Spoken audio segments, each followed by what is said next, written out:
হেমন্তী বাথরুমে গিয়ে কক্ষে এসে বিছানায় আবার হেলান দিতে না দিতেই কোনো এক বাচ্চার চিৎকার শুনতে পায়। আজকের গল্প মুন্নি ইসলামের লেখা মৃগতৃষ্ণা গল্পের দ্বিতীয় পর্ব। প্রথম পর্বে কি হয়েছিল তা একটু ছোট্ট করে বলে নিই। রাজবংশীয় সুলাইমানের স্ত্রী জুলেখাকে গত 1 মাস যাবৎ ছোট বাচ্চাদের কলিজা খাওয়াতে হয় প্রতি রাতে। তার জন্যই সুলাইমানকে ছদ্মবেশে ঘুরে বেড়াতে হয় গ্রাম থেকে গ্রামান্তরে। বাচ্চা সন্তানী সুলাইমানের সঙ্গে দেখা হয় ফুটফুটে সুন্দর রূপা নামের একটি শিশুর। তাকে দেখে অসম্ভব মায়া হয় সুলাইমানের। তাই নিঃসন্তান সুলাইমান রূপাকে সন্তান স্বীকৃতি দেওয়ার কথা জুলেখাকে জানালে রহস্যময় হেসে ওঠে জুলেখা। তারপর শুরু করা যাক আজকের পর্ব। রূপার ভয়ার্ত চেহারা দেখেই বরং জুলেখা বিস্মিত হয়। রূপা সুলাইমানের পাঞ্জাবির নিচের অংশটুকু কাপড়টা দুহাত দিয়ে শক্ত করে ধরে আছে। জুলেখার কাছে যাবে না সে। কি অবাক করা কাণ্ড, তাই না? যে মেয়ে কিনা জল্লাদকেও ভয় পায়নি, সেই মেয়ে এখন সুলাইমানের বেগমকে দেখে ভয় পাচ্ছে। জুলেখা রূপাকে তার কাছে টেনে নিয়ে বলল, কি হয়েছে রূপা, তুমি এমন ভয় পাচ্ছ কেন? আমি তো তোমার মায়েরই মতো। রূপা চেয়ে আছে সুলাইমানের মুখপানে। সুলাইমানও রূপার মাথায় হাত বুলিয়ে দিতে দিতে বলল, রূপা, আজ থেকে ইনিই তোমার মা। তোমাকে কত আদর করবে, তুমি খুব খুশি থাকবে আমাদের সাথে।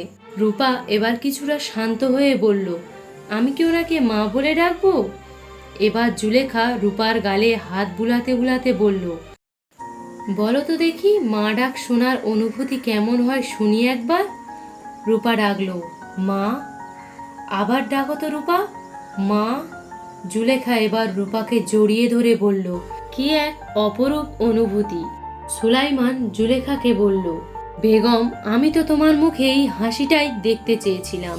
রূপাকে আমাদের রাজবাড়ি রাখা সম্ভব নয়, কারণ কেউ দেখে ফেললে বিপদে পড়তে পারি। তাই আমি চাইছি রূপা দিনের বেলায় পাতাল ঘরে থাকবে, আর রাতে যখন সুযোগ পাবে আমাদের সাথে দেখা করে যাবে। এখন তোমরা মা মেয়ে মিলে বরং গল্প করো কেমন? আমি বরং হাবুকে দিয়ে একটা অনুষ্ঠানের আয়োজন করি। আমাদের ঘরে যে নতুন অতিথির আগমন ঘটেছে, গ্রামের সবাইকে আজ রাজবাড়িতে নিমন্ত্রণ। জুলেখা প্রশ্নাত্মক বাক্য নিয়েই বলল, কিসের আয়োজন যদি জিজ্ঞেস করে সবাইকে কি উত্তর দেবেন আপনি? সুলাইমান হেসে উত্তর দিল, আজ সুলাইমান ও জুলেখার মহানন্দের দিন, তাই নিমন্ত্রণ। সুলাইমান এবার বেরিয়ে পড়ল। কক্ষে কেবল রূপা ও জুলেখা। রূপাকে কোলে তুলে নিয়ে জুলেখা রূপার বুকে হাত বুলিয়েই চলেছে। রূপার ছোট হৃদয়খানা ধুকপুক করছে। একটা সময় জুলেখার হাত গিয়ে থামল রূপার কলিজা স্থানে। মনে হলো যেন সে রূপার কলিজাখানা মেপে নিল। জুলেখার চোখের চাহনি আর হাত বোলানো রূপার মোটেও পছন্দ হচ্ছে না। তার উপর জুলেখার রহস্যময় হাসি তো আছেই। বিশ্ববিদ্যালয় ইতিহাস বিভাগের পড়ুয়া ছাত্রছাত্রীদের দলগত অ্যাসাইনমেন্ট দেওয়া হলো। বিভিন্ন জেলার বিখ্যাত স্থান অনুসন্ধান করা ও সেখানে গিয়ে সেই সম্পর্কে ডায়েরিতে উল্লেখ করা, যা পত্রিকায় লিপিবদ্ধ করা হবে বলে প্রফেসর জানান। ইতিহাস বিভাগের মেয়েদের মধ্যে খুবই নগণ্য। এমনিতেও মেয়েরা তখন বেশি লেখাপড়া করে না, তবুও কিছু বংশীয় মেয়েরা আছে যারা উচ্চশিক্ষা গ্রহণ করছে। সবচেয়ে বেশি মেয়ে ও ছেলে ছিল ইংরাজি বিভাগে, কারণ তখন ইংরেজদের শাসনামল ছিল। তাদের দখলেই ছিল বিশ্ববিদ্যালয়ের স্থানসহ আরও 10টি জেলা। ইংরেজদের একটি মেয়ে সোফিয়া ইতিহাসের প্রতি ছিল ভীষণ রকমের ঝোঁক। ইতিহাস বিভাগেরই ছাত্রী সে। সিরাজ, রফিক, সোফিয়া, হেমন্তী ও দিগন্ত, এই 5 জন মিলেই একটি গ্রুপ। ওরা অনেক অনুসন্ধান করে বের করে যে ভ্রমণ ও জ্ঞান অর্জনের জন্য ইসলামাবাদের রাজবাড়ি যাবে। সেখানে যেহেতু রাজা ও প্রত্নতাত্ত্বিক নিদর্শন পাওয়া যাবে, তাই রাজবাড়ি যাওয়ার সিদ্ধান্তই নিল ওরা। রাজবাড়ি যাওয়ার কথা প্রথমেই বলে সিরাজ। ওদের গ্রামের বাড়ির পাশের জেলাতেই পড়ে এই ইসলামাবাদ, তবে কখনোই যাওয়া হয়ে ওঠেনি। এবার বন্ধুদের সাথেই সে যাবে রাজবাড়ি।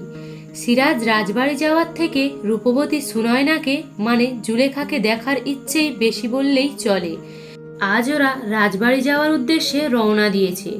প্রায় 15 দিনের সফর। সিরাজের বন্ধুরা 24 বছরের যুবককে 32 বছরের মহিলা অর্থাৎ জুলেখাকে নিয়ে রসাত্মক ব্যঙ্গ করতে লাগলো। যদি সুলাইমানের মৃত্যু হয় তবে সিরাজের রাস্তা পরিষ্কার হয়ে যাবে। উক্তিটি করে বসলো হেমন্তী। চমকে উঠল সিরাজ। কোথাও যাত্রা করার আগে এমন কথা মুখে আনতে নেই। হেমন্তী তার পরনের কাপড়ের আঁচল দিয়ে মুখে হাসি চাপছে আর বলছে, এগুলো মেয়েলি কুসংস্কার, আর তুই কিনা এইসব বলছিস? কুসংস্কারে যদি মানবি তবে বিদ্যা অর্জনের প্রয়োজন কি ছিল? রফিক এবার ওদের ধমক দিয়ে যুক্তিতর্ক থামালো। সোফিয়ার একটু অভিমান হয়েছে, কেননা ওরা এতদিন বিদেশি সোফিয়ার গুণগান গাইতো, আর আজ 3 দিন যাবৎ কেবলই জুলেখার রূপের প্রশংসা করে চলেছে। সোফিয়া এমনিতেই বেশি কথা বলে না, তবে যখন বলে সবাই ওর দিকে তাকিয়ে থাকে অপলক দৃষ্টিতে। কি সুন্দর করে সাধু ভাষায় বাংলা বলে। হঠাৎ দিগন্ত সোফিয়াকে উদ্দেশ্য করে বলে উঠল, কি মিস সোফিয়া, আজ যে একেবারেই চুপ করে আছেন? আমার কিছুই বলিবার নাই মিস্টার দিগন্ত, সে কারণেই মূলত আমি চুপ করিয়া বসিয়া আছি। তোমরা কথা বলিতে থাকো, আমি বরং শুনিতে থাকি। গরুর গাড়ি থেকে নেমে এবার পালা নৌকোতে ওঠার। এরপরে যে আরও কতদিন লাগবে তা জানা নেই, কারণ ইসলামাবাদে অনেকগুলি গ্রাম আছে। আগে সেগুলো অতিক্রম করে তারপর যেতে হবে রাজবাড়ি। প্রায় 2 দিন পর ওরা এসে পৌঁছালো রাজবাড়ির বিশাল গেটের সামনে। গ্রামের সব মানুষ রাজবাড়িতে নিমন্ত্রণ খেতে এসেছে। এত মানুষের ভিড়ে সুলাইমানকে পাওয়া এখন অসম্ভব। 2 প্রহরী দাঁড়িয়ে আছে বিশাল গেটের 2 প্রান্তে। তাদেরকে নিয়ে সুলাইমানের থেকে অনুমতি নিয়ে তারা প্রবেশ করলো রাজবাড়ির অন্দরমহলে। সুলাইমানকে দেখে সবাই মুগ্ধ। কি সুদর্শন পুরুষ!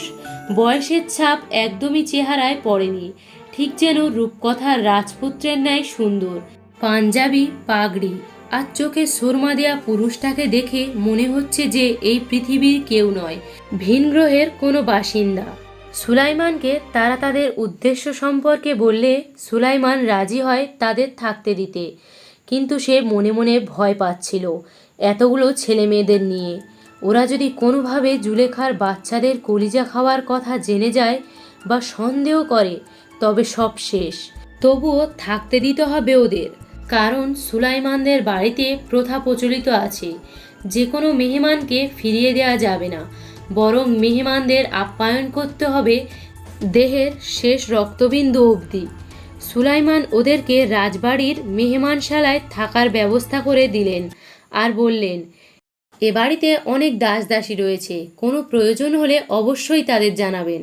সুলাইমান যতক্ষণ ছিল হেমন্তী তার দিকে অপলক দৃষ্টিতে তাকিয়েছিল।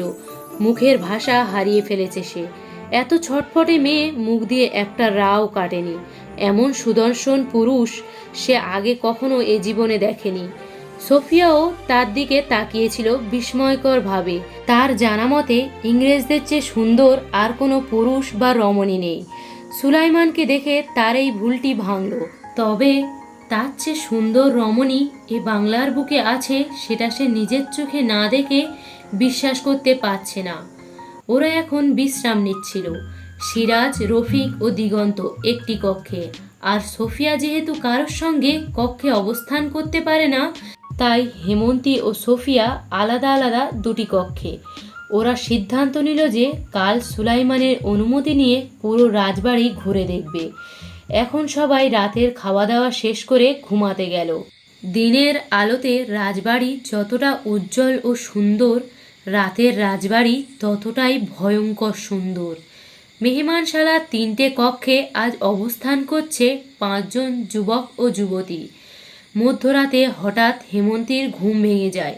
কেমন যেন নিস্তব্ধ নগরীর মতো মনে হচ্ছে চারিদিক। হেমন্তী বাথরুমে গিয়ে কক্ষে এসে বিছানায় আবার হেলান দিতে না দিতেই কোনো এক বাচ্চার চিৎকার শুনতে পায়। তবে সেই আওয়াজ খুব বেশি জোরে নয়, বরং খুবই মৃদু আওয়াজ। তবুও হেমন্তীর বুকটা ধড়ফড় করে ওঠে। রাতে বাচ্চার চিৎকার কোথা থেকে এলো? রাজবাড়িতে তো কোনো বাচ্চাকে দেখতে পায়নি তারা, তবে কোথা থেকে এলো এই চিৎকারের আওয়াজ? এক অজানা ভয় ও কৌতূহল মনে নাড়া দিয়ে উঠল। হেমন্তী কক্ষ থেকে বেরিয়ে পড়ল সেই আওয়াজের খোঁজে। কোন দিক থেকে আওয়াজ এলো তা সে অনুসরণ করতে লাগলো, কিন্তু কোনো বাচ্চাকেই দেখতে পাচ্ছে না সে। পুরো রাজবাড়িটা মোম ও মশালের আলোতে সুন্দর দেখালেও হেমন্তীর মনে যেন ভয় লাগা শুরু করলো। হেমন্তী হাঁটছে এত বড় বাড়ির মধ্যে, কেউ হারিয়ে গেলে তাকে খুঁজে বের করা কষ্টসাধ্য। আস্তে আস্তে পা ফেলে হেমন্তী এগিয়ে চলছে। হঠাৎ কে যেন পেছন থেকে হেমন্তীর কাঁধে হাত রাখল। হেমন্তীর বুকের ভেতর ধুকপুক আওয়াজ স্পষ্ট শোনা যাচ্ছে। হেমন্তী খিচ মেরে নিজের চোখ দুটো বন্ধ করে নিল। তারপর হুট করেই পিছনে ফিরল, কিন্তু চোখ খুলল না ভয়ে। কিছু মুহূর্ত চোখ বন্ধ রেখে তারপর আস্তে আস্তে চোখ খুলল। এক চোখ খুলে পরপর আরেক চোখ খুলে ফেলল। হেমন্তী আবিষ্কার করলো তার স্বপ্নে আঁকা মানব সুলাইমানকে।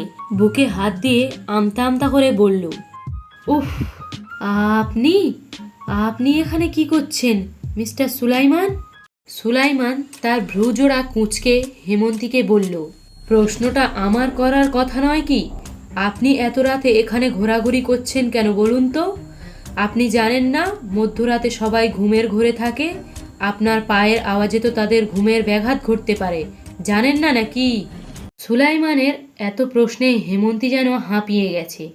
হেমন্তী সুলাইমানের প্রশ্নগুলোর উত্তর না দিয়ে আবারও প্রশ্ন করল, আপনাদের রাজবাড়িতে আসার পর থেকে কোনো বাচ্চাকে দেখলাম না যে, এই বাড়িতে কি কোনো বাচ্চা নেই? সুলাইমান যেন একটু ভড়কে গেল, তবুও সে নিজেকে সামলে নিয়েই বলল, হঠাৎ এই প্রশ্ন যে? এ যেন প্রশ্নের প্রতিযোগিতা চলছে। দুজন দুজনকে কেবল প্রশ্নই করে যাচ্ছে, উত্তর দেওয়ার কোনো বালাই নেই এখানে। অবশেষে হেমন্তী বলে উঠল, আমার মনে হলো কোনো বাচ্চা কাঁদছে, তাই আমি দেখতে এলাম আর কি, কিন্তু কোথাও কোনো বাচ্চা দেখতে পেলাম না। সুলাইমান বিরক্তিস্বরে বলে উঠল, এটা আপনার মনের ভুল। আর শুনুন, রাত্রের অন্ধকারে রাজবাড়িতে ঘোরাঘুরি করবেন না। আর এ বাড়িতে কোনো বাচ্চা কাচ্চা নেই, আর আপনি আপনার কক্ষে যান। হেমন্তী সুলাইমানের কথায় একটু অপমান বোধ করলো, কিন্তু অবাকও হলো। এই এত বড় রাজবাড়িতে কোনো বাচ্চা নেই, এমনকি দাস দাসীদেরও কোনো বাচ্চা নেই এ বাড়িতে। তবে এত রাতে যে ও কোনো বাচ্চার চিৎকারের শব্দ পেল, সেটা কিসের তবে? মনের এত বড় ভুল হতে পারে, সেটা কিছুতেই মানতে পারছে না হেমন্তী। কোনো রকমে সে এক পা দুপা করে পা ফেলল নিজের কক্ষে। এসেই বিছানায় গা এলিয়ে দিয়ে ভাবনায় পড়ে গেল। ভাবতে ভাবতে যে কখন তন্দ্রা ঘরে চলে গেছে নিজেও জানে না। সুলাইমান হেমন্তীকে তার কক্ষে পাঠিয়ে দিয়ে জুলেখার খাবার নিয়ে মধ্যরাতের শেষ ভাগে দরজায় কড়া নাড়ল। জুলেখা বিছানা ছেড়ে তাড়াহুড়ো করে দরজার সামনে এসে দাঁড়ালো। সুলাইমান তার হাতে থাকা খাবারের প্লেটটা এগিয়ে দিতে যাবে, তার আগেই জুলেখা হুড়মুড় করে সুলাইমানের হাত থেকে এক প্রকার প্লেটটা ছিনিয়ে নিয়েই বলল, মধ্যরাত শেষ হয়ে আরেকটু পর ভোরের আলো ফুটে গেলে কি আর এসব বাচ্চাদের কলিজা কাজে দেবে বলুন তো? আপনি আমাকে আর এখন আগের মতো ভালোবাসেন না বোধ হয়, এজন্যেই আর আপনার মধ্যে আমাকে বাঁচানোর আকুলতা দেখতে পাই না।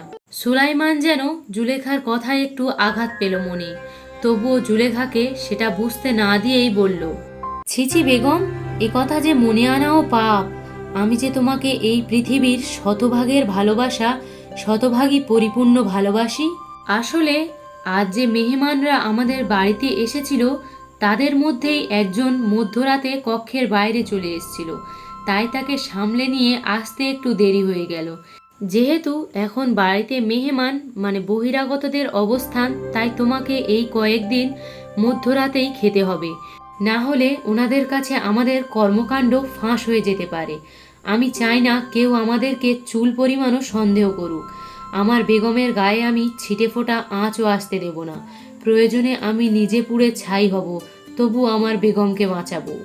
জুলেখা সুলাইমানের দিকে কিছুক্ষণ মুগ্ধ চোখে চেয়ে থাকলো, অতঃপর চোখ সরিয়ে খাবারের প্লেটের দিকেই নজর দিল।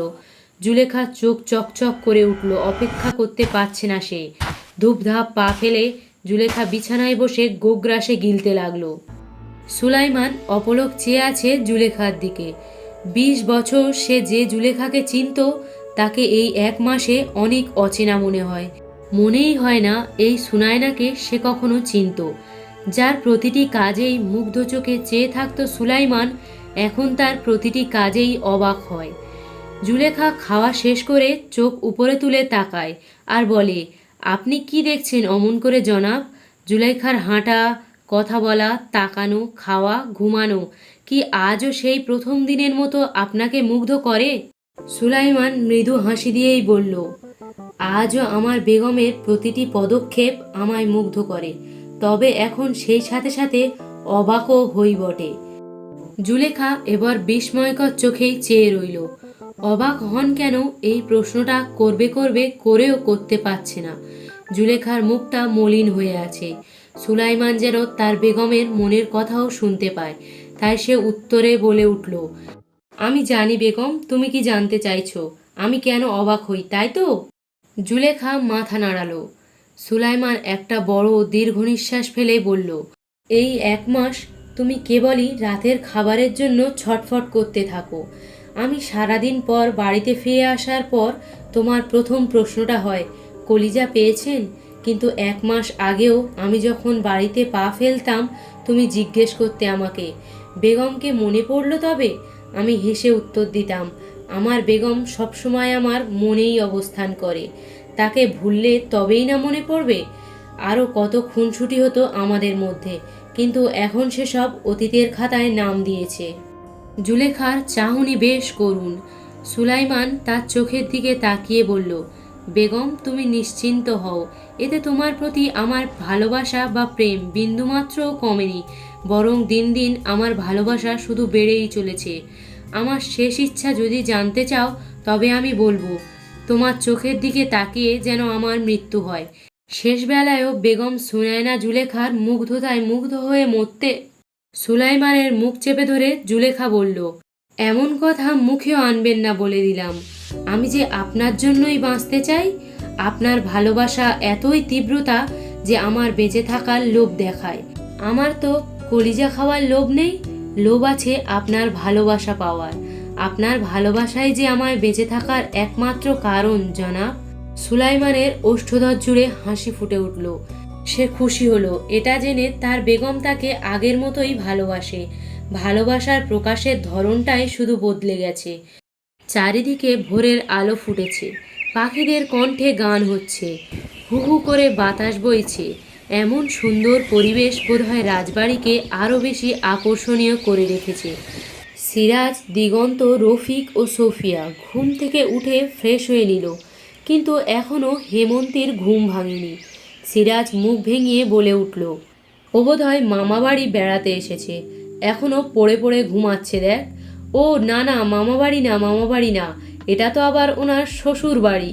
সবাই ওর কথা শুনে হাসলেও রফিক বলে উঠল, তাহলে তো বলতেই হয়, এটা তো স্বপ্নের বেগমের স্বামীর বাড়ি। আবার ওরা হো হো করে হেসে উঠল। তার মাঝেই হেমন্তীর ঘুম ভেঙে গেল। এত কোলাহলে কি ঘুমানো যায় নাকি?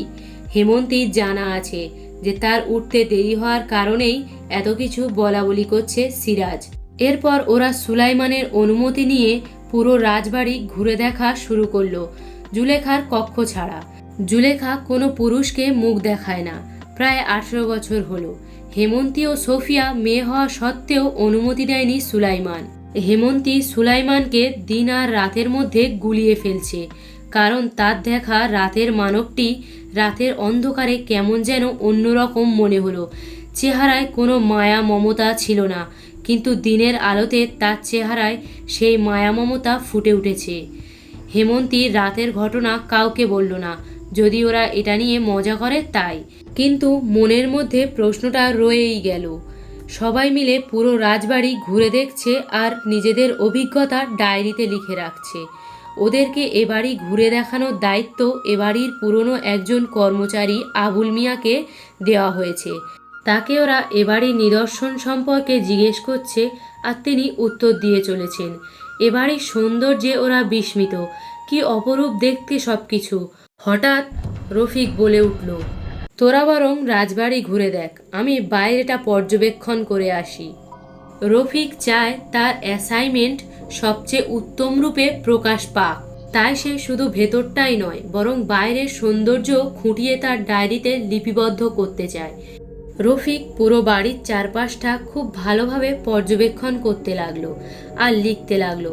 রফিক বাড়ির পেছনটায় অবস্থান করছে, এখানে কেউ আসে না, বলতে গেলে খুব ছিমছাম পরিবেশ। হাঁটতে লাগলো রফিক, আচমকাই পায়ের সাথে কিছু বেঁধে হোঁচট খেয়ে পড়ে গেল।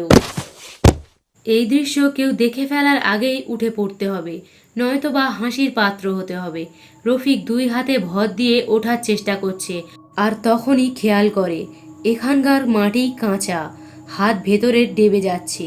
রফিক তার আরও শক্তি প্রয়োগ করে ওঠার সময় খেয়াল করে কিছু একটা তার হাতের সঙ্গে লাগছে, ঠিক মানুষের আঙুলের মতো। রফিক ধড়ফড় করে উঠে মাটি সরায়। কিছুটা মাটি সরাতেই দেখতে পায় একটা হাত, খুব ছোট ছোট আঙুলগুলো, হয়তোবা কোনো বাচ্চার হাত। রফিকের কপালে বিন্দু বিন্দু ঘাম, মস্তিষ্ক অকেজো হয়ে যাওয়ার মতো অবস্থা। একটা বাচ্চাকে কেউ এখানে পুঁতে রেখেছে, কিন্তু কেন? রাজবাড়ির পেছনের দরজাটা আরেকটু খেয়াল করলেই দেখা যায়, কিন্তু সেদিকে না তাকিয়েই রফিক তড়িঘড়ি করে আরেকটু মাটি সরাতেই যাবে। ঠিক তখনই রফিক কি তবে জেনে যাবে জুলেখার কলিজা খাওয়ার ঘটনা, নাকি রফিকও হতে চলেছে কোনো ভয়ঙ্কর ঘটনার শিকার? জানতে হলে চোখ রাখুন আমাদের চ্যানেল এইচও স্টোরিতে। আর এই গল্পটি ভালো লেগে থাকলে একটি লাইক ও বেশি বেশি শেয়ার করে আমাদের উৎসাহিত করুন। এমনই ইন্টারেস্টিং স্টোরি শোনার জন্য আমাদের চ্যানেলটাকে সাবস্ক্রাইব করে পাশে থাকা বেল আইকনটি প্রেস করে রাখুন। দেখা হচ্ছে এই গল্পের পরবর্তী পর্বে। ততদিন ভালো থাকবেন, সুস্থ থাকবেন। আল্লাহ হাফেজ।